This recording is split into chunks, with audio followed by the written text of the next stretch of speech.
Okay, now we're inside. If you turn around, we're going to take a better picture of this later, but this is a mirrored hallway right before the food court. We're going to turn around now. We got round one, which is bowling and amusement place. It's not really a bowling alley, it's just one of those faker one things, you know, but video games, sports, things like that.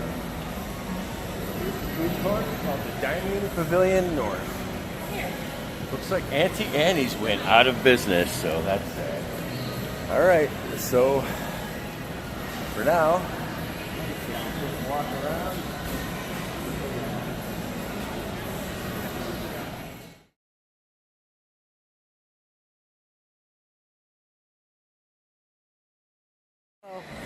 Okay, we just filled our bellies at the food court. Had some Philly cheesesteaks from Charlie's.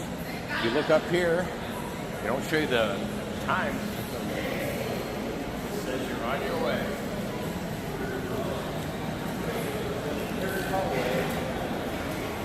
We talked about before. It's right through here.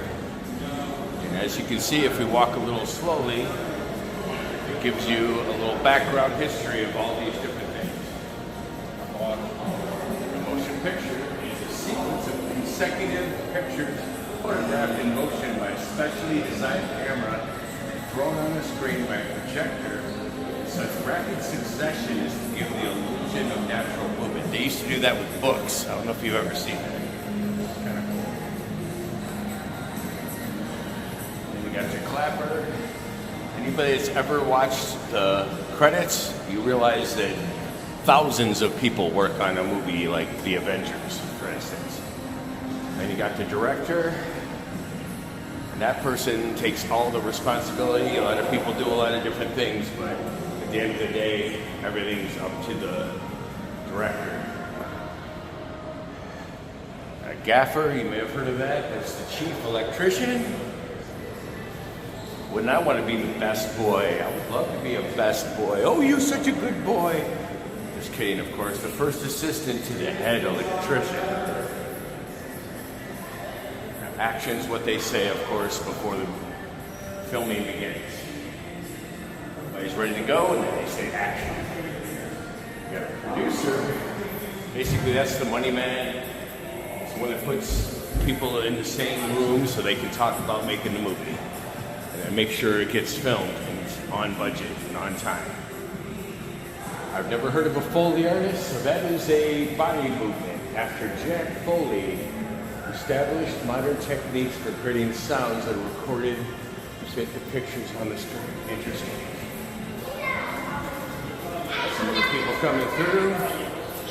You got your grip, that's the general assistant. Basically moving furniture, scenery.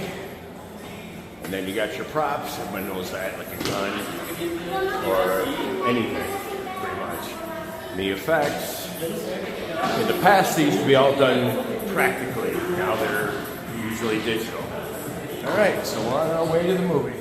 Hello, welcome back to Mic'd Up with Brett H. and Norma G. Thank you for coming, whether or not you've been here with us before or not. Your time is precious, and we're very grateful that you're here. This channel has mostly been karaoke covers done by me, along with producer Norma G, doing the behind-the-scenes stuff with the vid overlays and such. But we've also done a couple of movie reviews. Got The Mandalorian and Grogu to check out. And we also reviewed the Michael movie, as well as some fun activities such as a local mini golf place that we liked in Waukegan, along with our recent trip to American Family Field in Milwaukee, Wisconsin, from Waukegan to see the Chicago Cubs take on the hometown Brewers. So please take time to check out our other available content on Mic'd Up with Brett H. and Norma G page. Like and subscribe, all that good stuff. So with that out of the way, here's our review of the newly released Motor City, starring Alan Ritchson, who may be most famous for his role of Reacher for 3 streaming seasons on Amazon Prime. He's actually surprisingly been in quite a few things. 59 as an actor, 18 as a producer, 3 as a director, 4 as a writer, and is even part of 3 soundtracks, with one of them being the song Ain't No Mountain High Enough on the streaming Titans superhero show, where he played the character of Hawk in 2019. But his first listed credit, believe it or not, on IMDb is from 2006 with the kids show Wonder Pets, voicing a character named Chris, with steady work from there, even if much of it was bit parts or guest stars on TV shows, until a 2010 episode of CSI Miami complemented his recurring role as Aquaman on 4 episodes of the long-running CW Smallville TV show starring Tom Welling as the not-yet Superman Clark Kent. It helped him secure 39 episodes of a TV show called Blue Mountain State, an appearance on the Hunger Games Catching Fire movie, voiced Raphael in 2015 Teenage Mutant Ninja Turtles, and then a Blue Mountain State, The Rise of Thadland, which I guess he was Thad in that one. I have not seen that show. 13 episodes of Blood Drive TV series in 2017 as Arthur Bailey, several one more episode appearances on a good number of TV shows as well as movies such as Ghosts of War in 2010, Fast X in 2023, then a touching, underrated, non-action family drama called Ordinary Angels, which I highly recommend as an alternative to all the macho roles, like the Ministry of Ungentlemanly Warfare in 2024. Plus, of course, the aforementioned Reacher starting in 2022, the made-for-streaming action family comedy Playdate on Prime, as well as War Machine in 2026 for Netflix, also worth checking out. So as stated, the guy's been busy for full 2 decades with no signs of stopping, which brings us to today's topic, Motor City, which, to be honest, neither Norma or I had ever heard of it before deciding to go to the movies on the second to last weekend in July 2026. In this movie, Alan plays John Miller, set in 1970s Detroit, which is Motor City, in the ugly side of town where everything looks run down or decaying.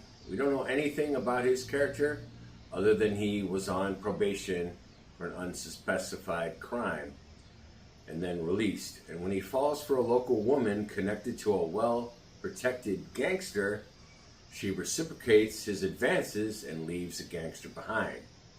This is when John gets set up for drug possession in his car as he's just proposed to the woman. He gets arrested and is sent to jail. From there, it's a basic plot revenge by John to get back at the gangster who took away his life. The thing is, this isn't what made the movie good for me. I mean, Norma likes action movies more than I do, generally speaking. I like action movies, but I'm more of a sci-fi guy or a silly comedy guy, things like that. But generally speaking, where I find the plot is almost irrelevant to her in action movies, as long as the action scenes are tight and on point. Whereas I'm a writer, and often I find that I do not shut off my brain and just enjoy something. I'm gonna pick it apart. This movie did something different, though, that made it unique. Different from anything action fans or movie fans in general have seen before. Yes, the plot has holes. A lot is not explained. Plus, it is well shot. And the scenes, and the clothing, the music, the set pieces, that definitely scream 1970s, the decade with which I was born. So I really like that part of it. Good acting and pacing, yet lacked a strong story to fill the plot holes in and things that needed better explanation.